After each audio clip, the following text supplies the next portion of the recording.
Theater and was named a Eugene O'Neill semifinalist, among many other prestigious awards.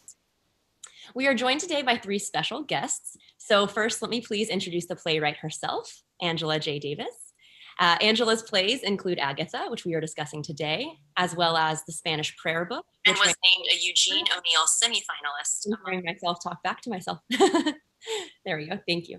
Her plays include Agatha, as well as The Spanish Prayer Book, which ran for 3 months at the Rhode Theater Company during the 2019 and 2020 season. It was also an LA Times Best Bet and a Eugene O'Neill semifinalist. Her play Clara and Sarah and the Talking Bear was recently commissioned and produced as a radio play by the Antaeus Theater Company. Thank you so much for joining us, Angela. We're so lucky to have you. Next, we are joined by Professor Patricia Visser-Sellers. She is an international criminal lawyer and the special advisor for gender for the Office of the Prosecutor of the International Criminal Court. She was also instrumental in her work for the International Criminal Tribunal for Rwanda and Yugoslavia. She is a visiting fellow at Oxford University, where she teaches international criminal and human rights law at the master's level. Thank you so much, Patricia, for joining us today. Our third guest is Terry Bowers, who was previously the United States representative on the Yugoslavia War Crimes Tribunal, known as the ICTY. He was also the legal coordinator for the investigations section of the ICTY, and during his final week there, he gave the opening statement in one of its first genocide trials. He also served as a consultant to the Rwandan War Crimes Tribunal.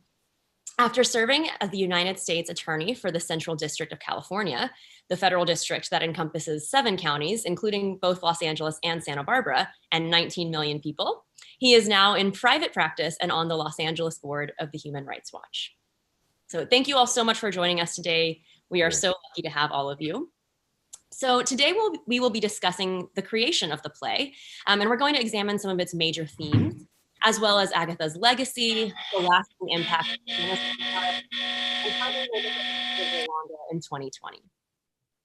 So I would first like to turn to Angela and discuss how you came across this astounding story. So how did you find Agatha? And then what about her story compelled you to write the play? And then also, could you maybe give us just a bit of some contextual information about the Rwandan genocide for some of our audience members who are maybe not as familiar with it? So let me start with the Rwandan genocide, which was in 1994, and something like estimates vary, but I think it's safe to say that at least 800,000 people were brutally murdered in the span of just a couple of months. I was aware of the genocide when it was happening in 1994, but also 10 years later, the Darfur genocide was unfolding. And also around that time, Samantha Power, somebody that I deeply admire, published a book called A Problem from Hell about the history of the United States responses to various genocides, including the Rwandan genocide. And she and other scholars were remarking on the haunting parallels between the Rwandan genocide and the Darfur genocide. And I went back and took a closer look at the Rwandan genocide. Partly Samantha Power's book had a chapter on it.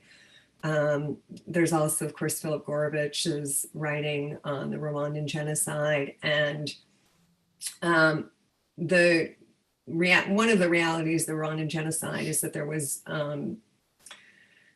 sadistic extremes of sexual violence perpetrated, and Patricia was instrumental in getting the criminal court to recognize what we now take for granted, which is that rape is, of course, a crime of genocide.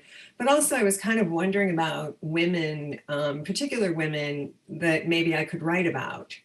And Samantha Power's book does mention Agatha Uwilingiyimana in passing.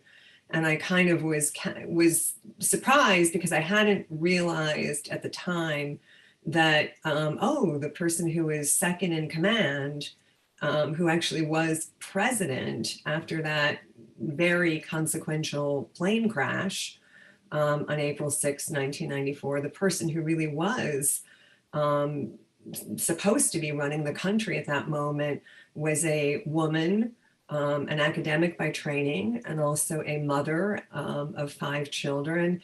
And as I looked a little more closely at her story, I was just hooked. I mean, I was just amazed at her bravery and her prescience. And also another character that really captivates me is Mbai Diang, who was the Senegalese colonel, a practicing Muslim who was temporarily assigned to the UN peacekeeping force, and I mean, really was a hero and saved countless lives and is not adequately recognized enough. And also for dramatic potential, I mean, he was just this larger than life kind of comedic personality. And one of the ways in which he saved so many lives was he knew how to bribe a lot of the people at checkpoints and a lot of the guards. Another reason that I wanted to write about the Rwandan genocide is I do think that, and I'm sure Terry and Patricia could say more about this, but I even looking at some of the responsible reporting in the United States, like NPR and the New York Times, which are my information choices, a lot of the reporting characterized the Rwandan genocide as tribal warfare, which kind of sickens me because it's a way of marginalizing the human tragedy, and also it's not really accurate. It was an incredibly well organized, well thought out, methodical operation. And if you think about it, it had to be for them to wipe out the number of people that they did, and for them to identify those people when the distinctions between the Hutus and the Tutsis were not so obvious. It really was, it was a 20th century genocide. And I think it's important that we remember that. Yes, absolutely. Thank you so much. And I'd like to talk a little bit more about what you mentioned at the beginning of your statement about the sexual violence. So I have a specific question for that in a moment, but I'd like to turn next to Patricia. Could you just please share a little bit with us about your experience in Rwanda and your work on the criminal tribunal, and maybe some of your general thoughts about the play and kind of what the story is bringing to a wider audience? Right, certainly. Well, I'm saying hello from Brussels, Belgium. And to a certain extent, being in Brussels, Brussels has always had a Belgian colonial population that has come here. And most people think of the Belgian colonial population as being from the Congo, but remember, after World War I, Belgium also received Rwanda and Burundi as colonies. So there's always been Rwandan populations in Belgium. And what's very interesting about these Rwandan populations prior to 1994 is that some of them were fleeing what would be termed as mini genocides, not the one that went off in 1994, but there were sporadic genocides ever since the decolonization of Rwanda. And so you had Rwandan communities here in Belgium. So I've lived in Belgium for over 30 years. And so that was just part of the population mix also with Congolese. When I joined the Yugoslav Tribunal in 1994, the Rwanda Tribunal hadn't been set up.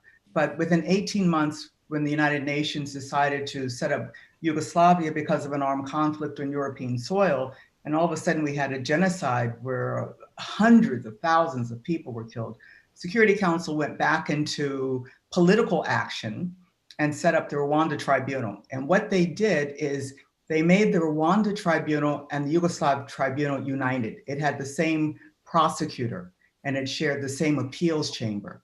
And because I was at the Yugoslav Tribunal and I was already assigned to be the legal advisor for gender, then that role was just transferred and I did both Rwanda and Yugoslavia at that time. And that's how my involvement within the Rwanda Tribunal began, and several trips back and forth to Kigali. Great, thank you so much. So then, Terry, can I ask you a little bit as well about your experience on the genocide trial? And I'm actually quite curious about kind of what both of your, day-to-day routine was like while you were on these tribunals. What did that involve? I study legal history, but from, the 1500s and the 1600s in France. So it's a little bit different. So I'd like to kind of know, what is that day-to-day experience like? Well, first of all, thank you for inviting me on the panel. And Angela, thank you for this wonderful, wonderful contribution. It certainly was a story that needed to be told. When I first arrived at the tribunals right at the beginning, and the Venezuelan who had been selected as the prosecutor had just resigned to return to the Venezuelan government. So our first legal memorandum was whether or not the deputy prosecutor could even bring a case. It was not a foregone conclusion that the tribunal would even survive. In fact, the first time you arrived, the people there told you to get some tape and put your name on your chair so that the next person coming in wouldn't take it. The resources were slim. We were still pretty much under UN jurisdiction. So the administrator was someone who had come directly from New York. And I recall trying to get a translator for one of our first interviews of a victim. And so I just went in to arrange that with the administrator, and ended up spending over an hour trying to explain why we needed a translator. At that point, I was really worried about whether this was going to succeed. Well, fortunately, it grew, and we got a lot of support from the Dutch, from the Canadians, from the United States. And as we continued our work, we established ourselves as a real entity. One of the interesting things about the Yugoslav and Rwanda tribunals, as Patricia says, they're united. They were united under one prosecutor and one appellate section, but they also had supreme jurisdiction in their cases, which meant that they could trump the sovereignty of individual states. And that's highly, highly unusual. In fact, the United States, without really saying much about it, subverted its sovereignty to the tribunal. Actually, during the bombing of Serbia, there was a complaint filed against the United States, which was considered by the Yugoslav tribunal and rejected as not sufficiently constituting war crime. But in that instance, the U.S. was actually under the jurisdiction of this tribunal, which had primary jurisdiction.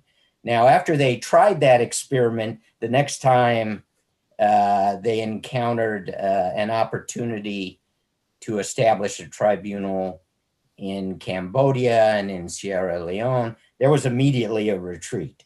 And it ended up being a tribunal that's known as complementarity, so that there are mechanisms you can use with the ICC, for example, to avoid their jurisdiction. It's only there if the home jurisdiction is unable to prosecute or refuses to prosecute. So anyway, it's good that this tribunal survived. It led to the ICC. I think there's a lot of progress that needs to be made. It's far from perfect. It still doesn't really have total support from the world community. But, we grew. In reality, we were creating a new international criminal system. Mm-hmm. And we borrowed from all the different systems represented. There were Roman systems, criminal justice system, common law systems, hybrids, and a lot of things we had to work out. We had a meeting every Friday, and every Friday it seemed like we had some issue. And I swore that eventually we would entertain some issue where we had agreement.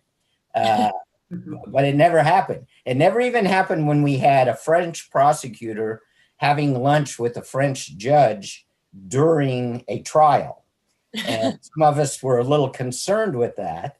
And we brought it up and we discussed it, and we thought there might be agreement, but the French were very adamant. No, no, no, we are professionals. And so we ended up not taking action on that. But it was fascinating because so many issues we had to decide, and it was like comparative criminal law every day. Yeah.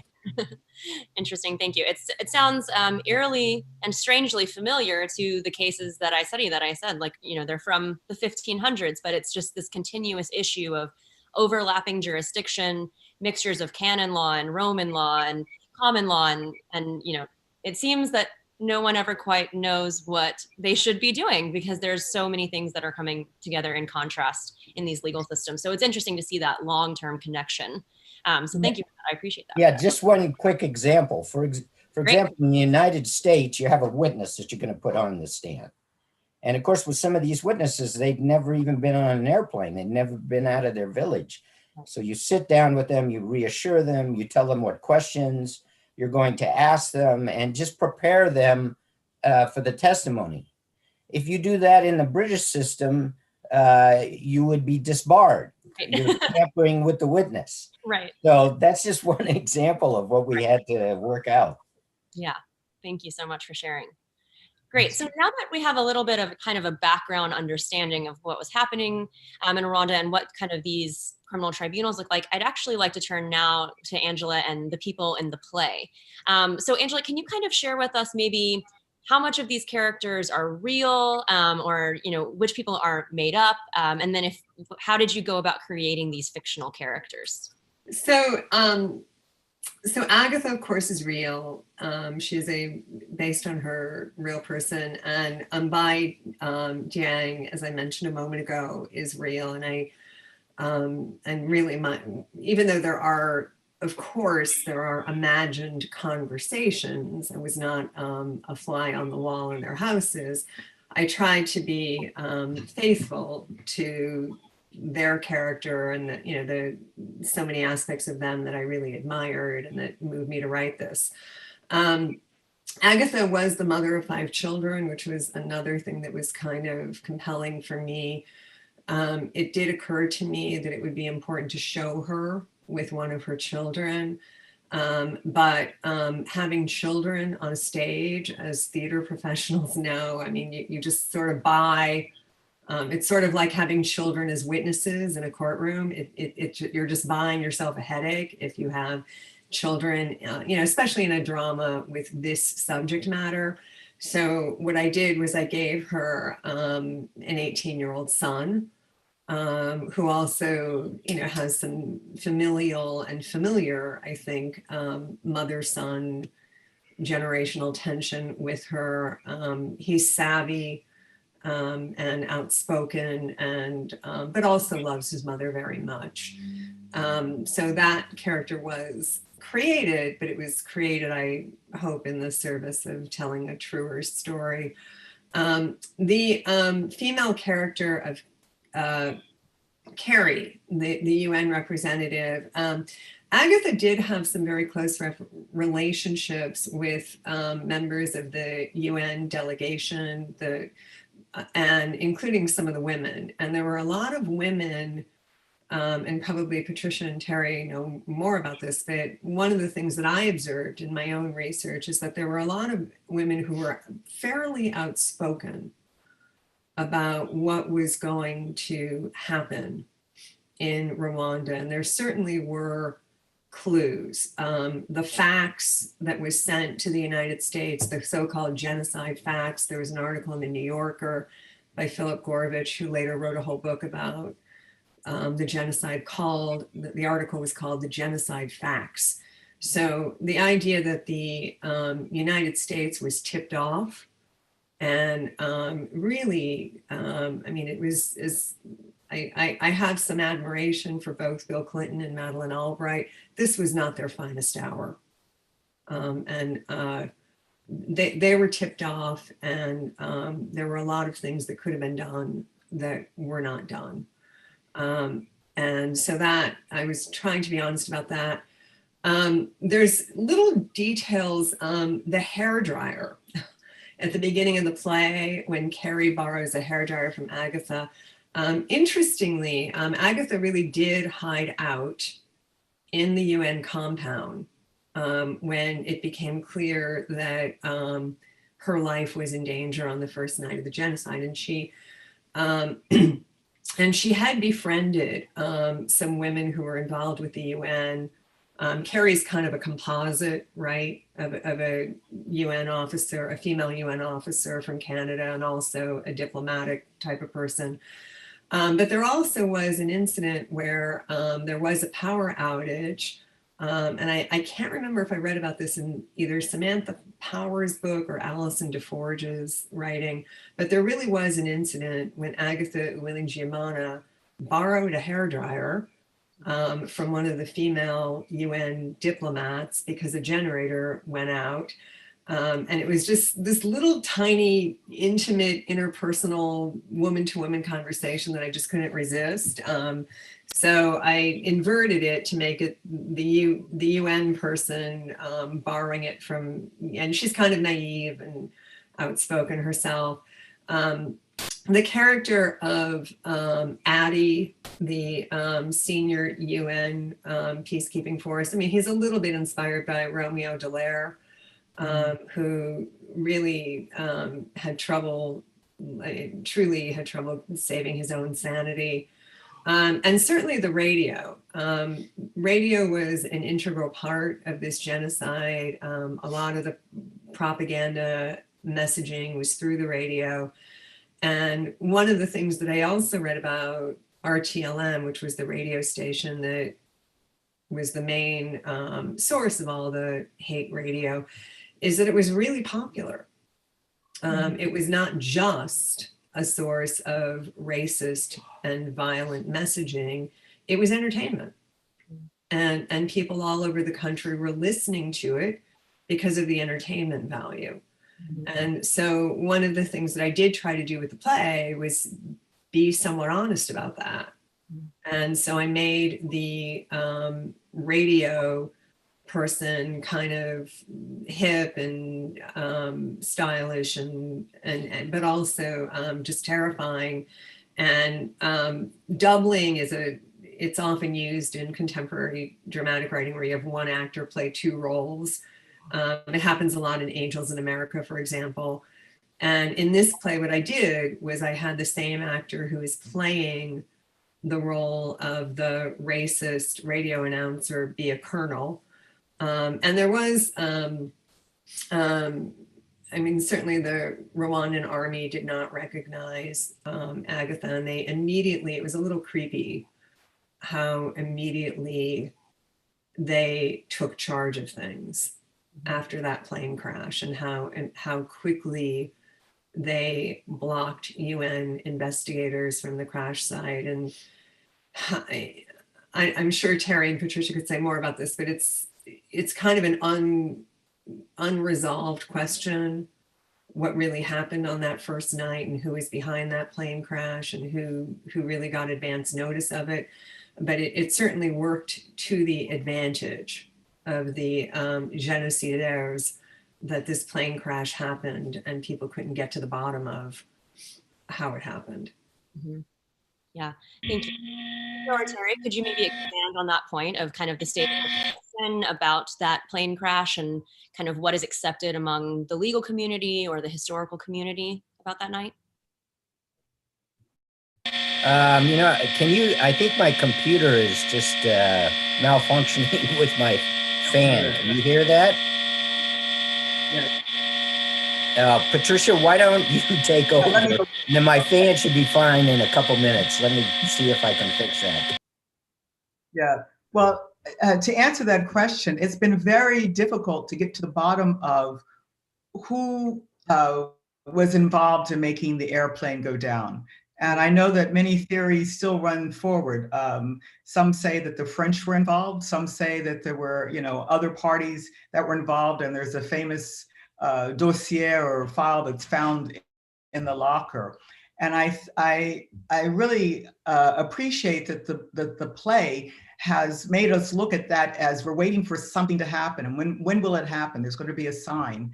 And this certainly was the sign. I mean, I think with that, there's agreement that this was the sign. The agreement is not completely clear on whether this was a combination of outside Rwandan forces, whether this was Tutsi or Hutu. And I think the fact that you leave it slightly mysterious, but Agathe says, no, we know who this is. It's as if she gets it right away. And I think that that's a nice dramatic point. If you will let me, I want to pull out a couple of legal threads that you've inserted in the play to let you know what happened to them afterwards. So one of the things is that Agathe is a Hutu politician, but she was considered a moderate Hutu. And when the list went out and when the killing began, part of the planning was, and you're very right, this is an extremely planned operation, was to kill off the Tutsis and the moderate Hutu politicians first. And as a matter of fact, it was also a genocide that wanted to, the first wave was to kill the intellectual class off, including politicians. And then the second wave, it was very gendered, was to get to the men. And then the last wave was to get to the females. And that's why you have the females who survive until a certain point in several geographical locations. So that shows you a bit of the planning. The other two legal threads I just want to pull out is to let you know that there was the chief of staff of the next president, whose name is Bagasora, and he was tried. And he was convicted, as you mentioned, for the different roadblocks that were set up and for sexual violence that occurred at the roadblocks. So the young girl you have selling the fruit and the staples who was knifed in the shoulder and then sexually violated, a future case, the Bagasora case, finds him guilty for that. And then the last legal thread I would pull out is that a man named Kabanda succeeded Madame Agathe in being president of the country. And he was just arrested about 2 months ago in France. And his trial is now being prepared among the final trials of the Rwanda tribunal, which is now called the Mechanism, that's still going on. So the play from a legal point of view is extremely relevant to see how that hits her as a person and her as a citizen of Rwanda. Wow, thank you. Yeah, I think I'm fixed now. So, but I would agree with Patricia that clearly the shooting down of the plane was the signal. Mm-hmm. And because that was the signal, the sign, it had to be some way integrated with the Hutu plan, which had been pre-prepared and was just ready to set into action. So we may never know the precise details, but it clearly was the trigger. Right. One comment on the Bagasura case is, and Patricia was really instrumental in that case as far as the sexual assaults being included in the case. That was really the first time in history that sexually related crimes were included as part of a genocide. So it's kind of a historical. Oh, that's Akiyesu. Sorry. Yeah, and that was one of the things Patricia was brought on board to do, is to make sure that the sexual assaults and the crimes against the women were not swept under the table. In World War II, they just really didn't pay attention to that. It's interesting, though, when you talk to the women as witnesses, many times they would discount their own suffering. Mm-hmm. and say, you really need to look at the men. We're not that we're not as important. What was done to the men is far more serious. So it was really important to have someone like Patricia there to monitor and to remind us that that was a critical element of this genocide and needed to be included. I think the other thing is that the Rwanda Tribunal is the first international tribunal or any tribunal that tries the Genocide Convention, which is, written 40 or 50 years ago in 48. But this is the first court that really puts it to the test. I mean, is this really a convention? Is this really a crime? And right now, when many people try to discount rule of law in Africa, you have to turn to the Rwanda Tribunal that has the richest trial and appellate jurisprudence of the crime of genocide anywhere in the world. And I think that's overlooked. We run to Yugoslavia like we run to Nuremberg, and we never look at Tokyo like we don't look at Rwanda sometimes. Yeah, definitely. Thank you. Patricia, could you maybe expand on that a little bit and talk about kind of the evolution of recognizing rape or sexual violence as a war crime? And, you know, what have we learned since the Rwandan genocide, and maybe what more is there to learn about this as a crime? Mhm. Well, I think what's important when we look at here, both Rwanda and Yugoslavia, is that because the Cold War is over, that we have these international courts and tribunals. And the Yugoslav tribunal was not a radical, progressive legal statute. It just played very close to what's called customary law. But even playing very close to that, rape was a crime against humanity that dates from post-Nuremberg. I think part of the innovation, the Yugoslav Rwanda Tribunal, what we did is we realized that the sexual violence, which was really extensive in Yugoslavia and extremely extensive in Rwanda, that we realized that it didn't have to be only charged under an enumerated provision called rape. Sometimes that sexual violence was a form of torture, or sometimes it was a form of other inhumane acts. And so for genocide, it was a form of causing serious bodily and mental harm to members of the group, which is a provision of genocide. I know it sounds very kind of archaic. So in essence, the rape conduct was a form of destroying the Tutsis via serious bodily or mental harm. Since every court and tribunal that's been set up, and now even in national courts that look at international crimes, we look and see where is the sexual violence and how does it inform the overall attack on the civilian population? How does it inform the genocide? The Rwandan judges finally, about 12 years into the tribunal, they made a judicial finding that this genocide was basically composed of two types of crimes, killing and raping. That's how they would characterize the genocide. And so when you look at other, what they refer to as atrocity crimes around the world, today we look at child soldiers and how they've been sexually violated. Now there's been more male rape coming out of the detention camps of Yugoslavia. Some of these men are now in their 60s who are coming forward in the different Bosnian courts. And we know that in the armed conflict in Syria now, that with the detention, that there's been vast amounts of sexual violence committed against mainly males who've been in detention and women who went to find out whether their males were in detention. So we no longer look at the sexual violence as, you know, one rotten soldier running around or, you know, a frolic and a detour. We look at how it's contextualized and actually part of the harm that was intended to be perpetrated. And I think the Akiyesu case from Rwanda really set us off. This is allowed us to say that we can't ignore this, because if we do, we're ignoring the genocide. It wasn't a favor to women, you know, it was a recognition of our legal obligations. You know, one other aspect of how brutal the rape can be in the context of the genocide, you know, it's obviously to destroy and harm the group, but the thinking that goes on with like individual soldiers is just extremely brutal, because in a lot of communities, if a woman is raped, then she's just thrown aside. She's unclean, she's tainted, no one will marry her, she won't bear children. And so that is an intentional result that some of these groups seek by raping women. Also, it was so brutal that in Yugoslavia, we had instances of after a rape, the soldier saying, now you're going to have a child of my kind, which will replace your kind.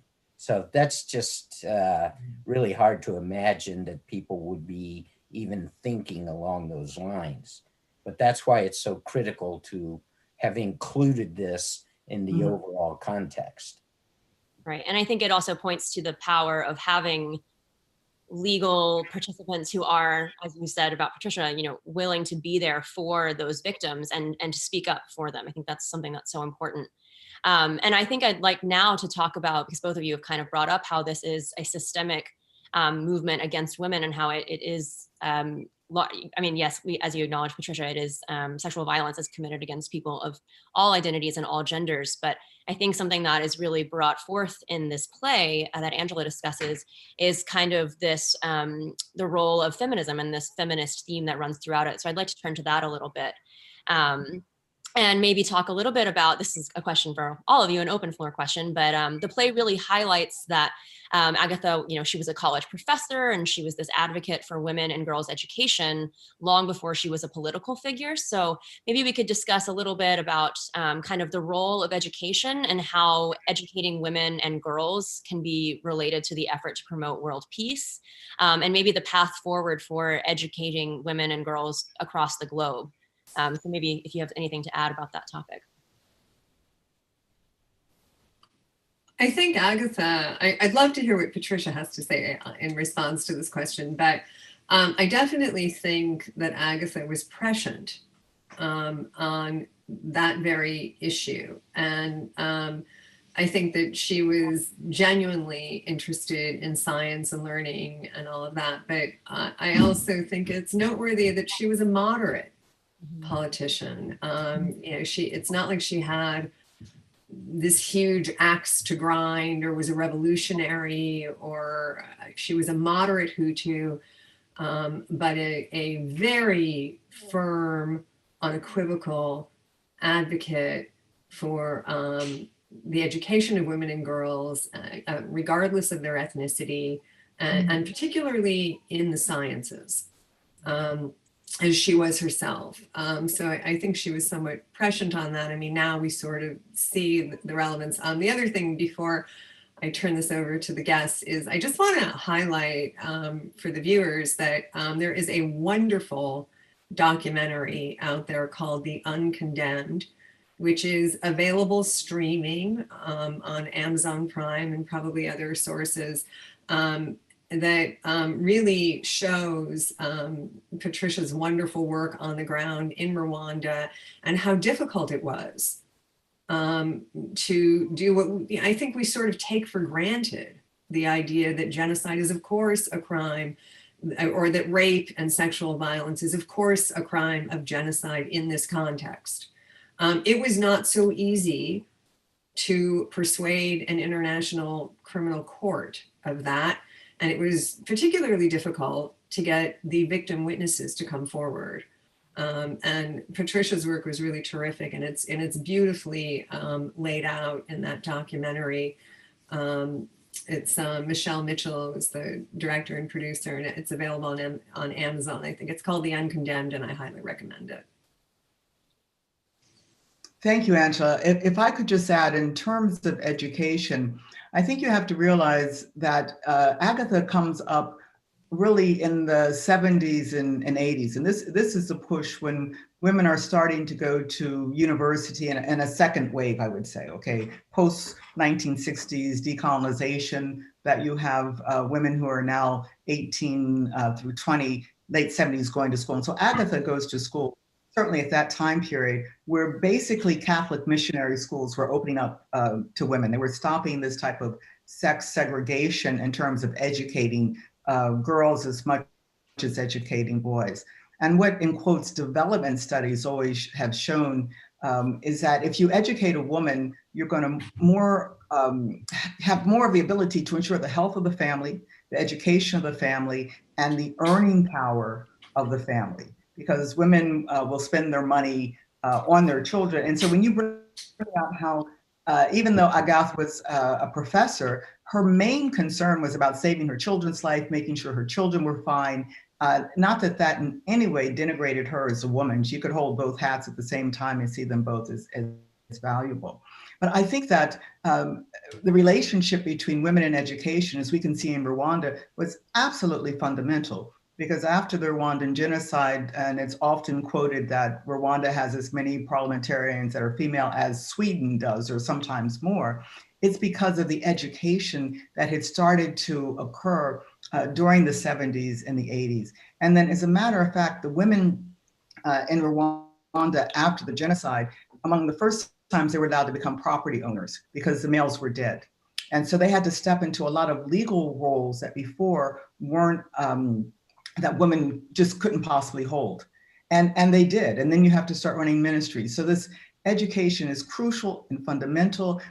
And it is what helped the country survive the genocide, the education of women. And one reason that Rwanda did not want to become the basket case of Africa, it told itself, if we can survive this, we are a stunning country that goes forward. And it's in many ways in respect to the educated women who were the majority of the adult population, because as I said before, the men were killed in the second wave. So I just wanted to add that combination of education and other political factors. Yeah, you answered 3 of my questions in one go. That was great. Thank you. Well, and the important thing is within Africa and really the whole world, it sets a wonderful example for women in other countries. And they look at this and say, my gosh, if they can survive and move on and progress with what they've suffered, we certainly can go forward in our own country. Right. Thank you. Yeah. And so then earlier, both of you mentioned kind of the Nuremberg trials. And I think that as a history professor, that's kind of what we turn to when we think about war crimes tribunals. And so I think, Patricia, you mentioned that last month there was someone arrested for suspected war crimes in Rwanda. So maybe could you guys tell us a little bit about like what will be the next steps in these prosecutions? And what else can the audience learn about how these criminal tribunals work that's maybe not obvious from what we get on the news? And again, one of the first questions was talking about what is the day-to-day life like of these lawyers? Well, what will it be like for these people now in 2020? Excuse me, I want to correct myself, okay? Who was arrested in France last month or 2 months, about 8 weeks ago, was Kabunga. Kabanda, who becomes the president after Agathe, he comes to the Rwandan tribunal. He doesn't come, he's arrested. He comes to the Rwanda tribunal. And I think what's very interesting, it is the first time that a head of state pleads guilty. He was not put on trial. He pleaded guilty to genocide, and it's due to the prosecutor Louise Arbour. I believe, Terry, you were still there at the same time, to bring forward the first guilty plea, whereas at Nuremberg, there had been a discussion just preceding Nuremberg and from the end of World War I of whether you could try a head of state for international crimes, or did they only owe an honor to their country and not to the international community. So I think it's very important to know that the president, after Madame Agathe, comes and pleads guilty, and he says, yes, I'm guilty of having participated and committed that genocide. I mean, it's remarkable. It's what Hitler didn't do. It's what, the Japan prime minister didn't do. And it's almost not until Milosevic comes that you have a head of state that comes and is declared guilty for a genocide. Wow. That raises something else that is a challenge for any tribunal, because an international tribunal does not have a police force. Right. It's not like the district attorney's office down the street who has a police force, or the federal government that has half a dozen agencies that can go out and arrest somebody. So when Louise Arbour first came on to the Yugoslav tribunal, we had lots of cases, but they were just on paper and no one would go to arrest anyone. So we convinced her to file some indictments under seal because we had been announcing even our investigations, which is not a great way to capture somebody once you charge them.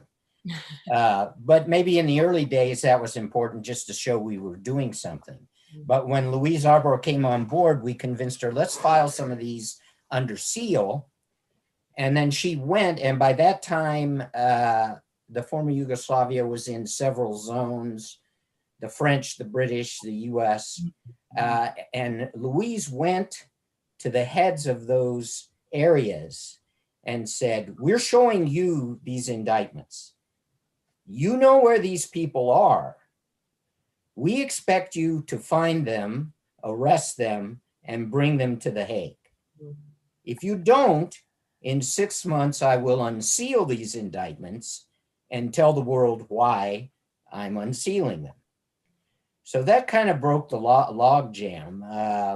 I think the first one that got arrested as a result of that was the former mayor of Vukovar, a Serbian, and we tricked him across the border to look at some property and grabbed him as soon as he crossed the bridge. It was a special forces group, I think from Poland, but it was not a group from one of the main powers. And so you can imagine the peer pressure that occurred after that. First of all, the arrest showed that it wasn't going to start World War III. And then you had US forces, British forces, French forces saying, well, look, if they're going to do it, we should do it. And so they started arresting, and we started having trials. What also happened is the fact that you could be arrested and taken to the tribunal became kind of a political weapon for various parties. And some people decided it was in their best interest to surrender to the tribunal. So it changed the dynamics entirely. Otherwise, we'd probably still be sitting there waiting to arrest somebody. But Tara, you have to remember that I think Mr. Karadzic, he hid out for 20 years. He became a new wave, kind of like guru mystic and Yeah. I mean, he was an egomaniac. I think he enjoyed the fact that I'm hiding in plain sight, but you're right. Right. He probably had protection, right? Oh, sure, of course. And not even by just his own people. There's a rumor of a special deal with one country who lost a fighter pilot, was shot down, and there are allegations that there was a special arrangement between that country and Karadzic, not the United States. Not mention anything, right? Right. Yeah, it's fascinating. I mean, it's a continued story of intrigue, and I think that it will be very interesting to see how these cases go forward. I have two final questions for you. So the first one would be, have either of you returned to Rwanda or to Kosovo in recent years? And if you have, can you tell us maybe what it feels like to be there now? And how is that different from your previous time there? Well, I went back to Rwanda. I've been back several times, but more recently, I think was about 3 years ago. I'd gone back for a conference. Now we had the Rwandan judiciary and prosecutors from Rwanda who continue to do some of their own federal cases for the genocide. So we were meeting with also a group of international criminal lawyers and prosecutors from the Sierra Leone tribunal, also from the Cambodian tribunal. It's from one case that now you see that this is a vibrant area of international justice. And then I've been back because I was doing some work in Bukavu, which sits just on the other side of Rwanda. And my impression is this: if there's probably a city in Africa that I wouldn't mind living in, is Kigali. Rwanda has, I think the character brings out, is a beautiful country. It's like being in the Smoky Mountains. The evening temperature and outdoor, it is just perfect. In addition to that, Rwandans are very open, graceful, polite. And I do have to say that many people are struck by this terrible beauty. How can you hold genocide in one hand and the beauty of this country? And so that line from the play is so absolutely true. Mm-hmm. Thank you.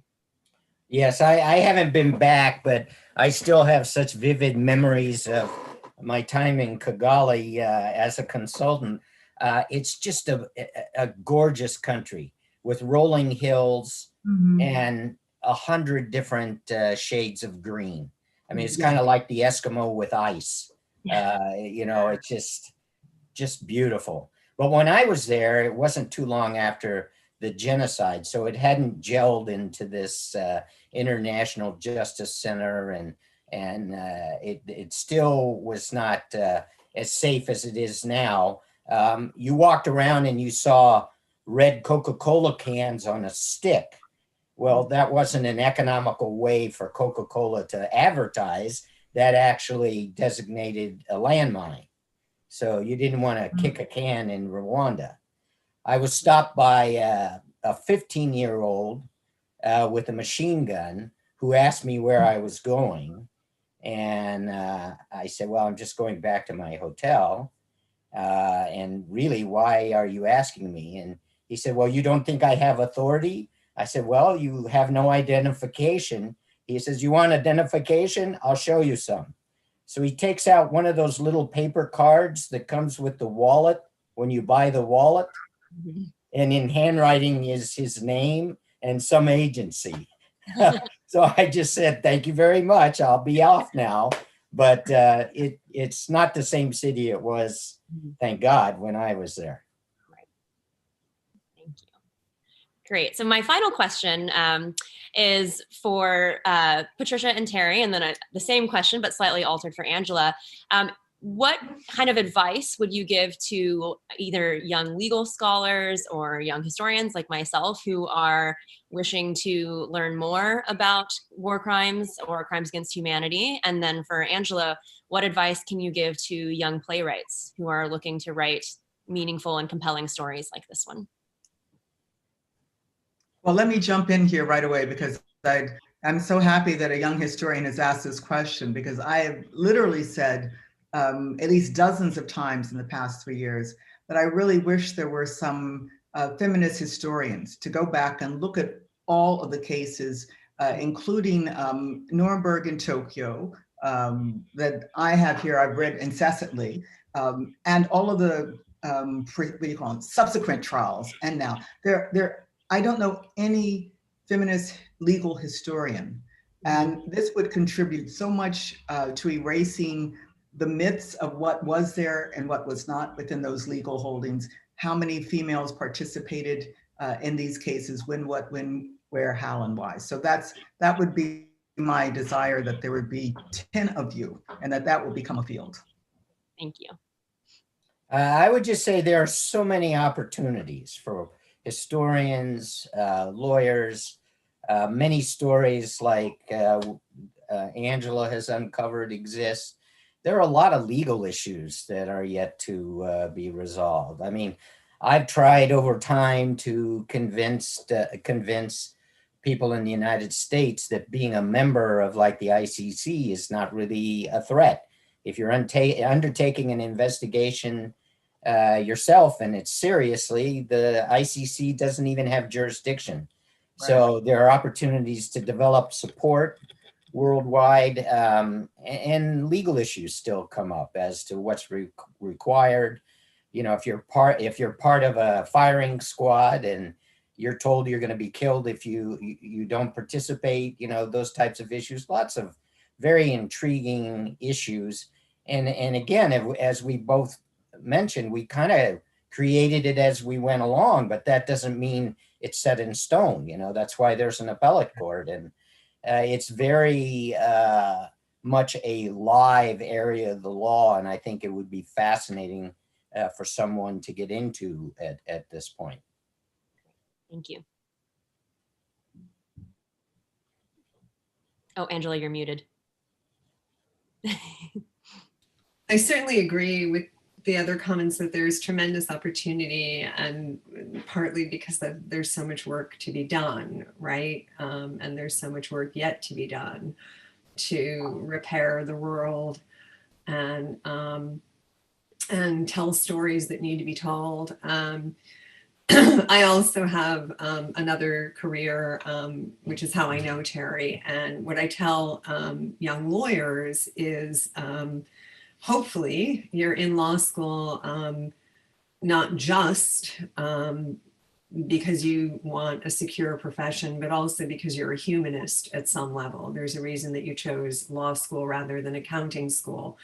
And there's a lot, whether it's on a grand scale, as with Patricia and Terry, or even just on a smaller scale, starting a Darfur awareness study group at your local place of worship or in your local community can go a long way to raise awareness and raise money for people who desperately need it, just to get their basic human needs met, let alone changes in the law. And there is also real opportunity to work on social justice, even if your place of employment is miles and light years away from that. There's always opportunity to participate and help out. And some of the most satisfying things that I've done with my legal knowledge have been in that realm of just getting people together and trying to do something positive, like I think it was the Margaret Mead quote about never doubt that a few people coming together with good intentions can change the world. It's the only thing that ever has. And I think that's a valid comment. In terms of young writers, and I'm still learning myself. I do believe it's important to read, and that's kind of my best advice for people who aspire to be better writers, whether it's in the legal profession or in literature or the arts. I think it's really important to read and to be a good consumer of the arts. I think we need the arts. And one of the sort of silver linings, although it's high, one of the things that has come out of this pandemic, if you will, is that many theaters and arts organizations have, of course, shut down because there was no choice. Broadway shut down. Locally here in Los Angeles, the Hamilton musical was scheduled to open in April. It never did. So many arts organizations have gone completely dark. But a few very courageous institutions, including Playfest Santa Barbara and the Road Theater Company, have bravely, I would say, because when you do something new, there's all kinds of ways that it can go wrong, have bravely stepped into the void and tried to make art happen. And a lot of it's free. This broadcast is being aired free of charge. This discussion is going to be aired free of charge. And so there is opportunity, even in this crazy and tragic and difficult time of the pandemic. There is opportunity to be a consumer of the arts. And we know from history, some of the most important works of all time were written during times of plague and times of enormous human difficulty. And so I think it's important to read and be consumers of the arts. And in some ways, I think that'll make us better human beings and better able to engage in the issues that we care about. Right. Thank you. Yeah, it sounds like the uniting message is that there is more to be done. And what I try to constantly tell my students and constantly tell myself is that there's always more to read, the never-ending journey of reading. So that's the end of my questions. I'd just like to thank you all so much. It was such an honor to speak with all of you. And again, congratulations to Angela on the completion of such a compelling story. And I believe that the play will continue to be streamed through tomorrow, November 23rd, until 9 p.m.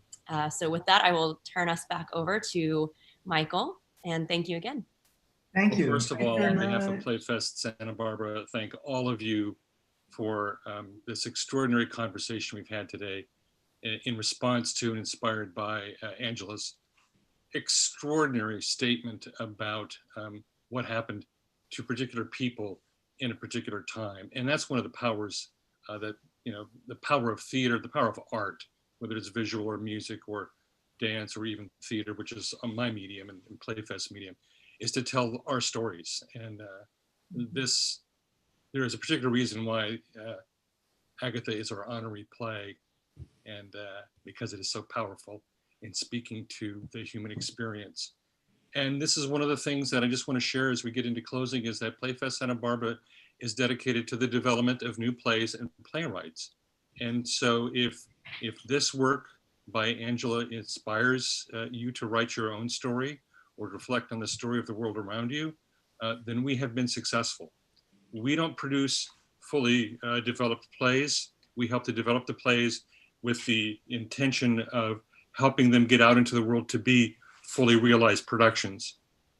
This play that Angela has created at this time is very worthy, extremely worthy of having a life beyond the readings. There is a phrase called reading to death. That plays just keep getting readings and they're never actually fully produced. And so we encourage anyone out there who may have an opportunity to support the furtherance of this play and to have it realized on stage in a full production. We'll help you get in touch with Angela. So I also want to acknowledge that this is not her first play that Playfest has looked at. She also has another tremendous play, again, the Spanish Prayer Book, if I remember the title correctly, Angela, which was an extraordinary play that the Road Theater Company, apparently Playfest and the Road Theater Company shares a similar aesthetic in terms of our interest in work, because it had been a finalist in a previous year, which is how I was first introduced to Angela. And now this, her play, Agathe, comes by and just tremendously impressed us. So if there is, as Angela said, we're all having our own struggles out there. If anybody would like to donate to support our mission to help make sure that playwrights such as Angela have the opportunities to have their voices heard and their work developed, please go to our website and also see what other work we've done in the past, which is playfestsantabarbara.org, of course. There's a PayPal link there, should you choose to do so. And again, I just want to say thank you very, very much, Angela, for the work that you did, Chloe for moderating, and Patricia and Terry being very much extraordinary guests for us.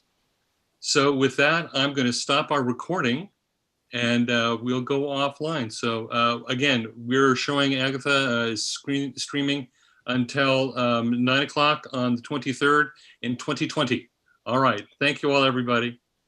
I'll stay on to talk to you for a moment if you want. Is the recording stopping? Or? I'm going to stop that when I find the right button here. Hold on.